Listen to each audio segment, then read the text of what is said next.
નમસ્કાર ખેડૂત મિત્રો, આજે આપણે ગોંડલ તાલુકાના કોળીથળ ગામ પર છીએ કે જ્યાં મરચીનું વાવેતર મોટા પાયે થાય છે અને અહીંયા જ એક મરચીની ખેતી કરતા ખેડૂત આગેવાન ભાઈને મળીએ અને એમનો પ્રતિભાવ લઈએ કે ઓપ્ટીમા વાપરવાથી એમને મરચીમાં શું ફાયદો થયેલ છે. મારું નામ હરસુખભાઈ રાઘવભાઈ દુધાત્રા. હું મરચી 11 વીઘાની મારે વાવેતર છે અને મેં ઓપ્ટીમા વાપરવાથી મૂળિયાનો વિકાસ સારો થયો છે અને બીજી કોઈ એવી મેં દવા છાંટી નથી અને રોપ એકદમ મોટો થયેલ છે.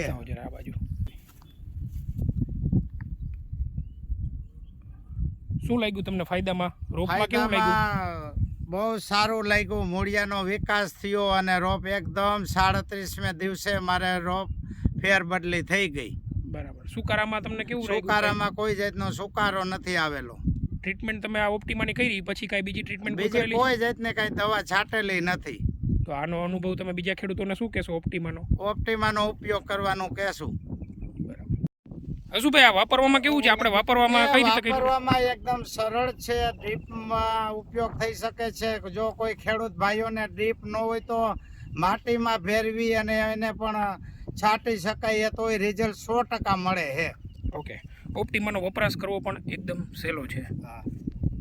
જો મરચીની વાત છે તો ઓપ્ટીમા ખાસ 250 ગ્રામ પર એકર.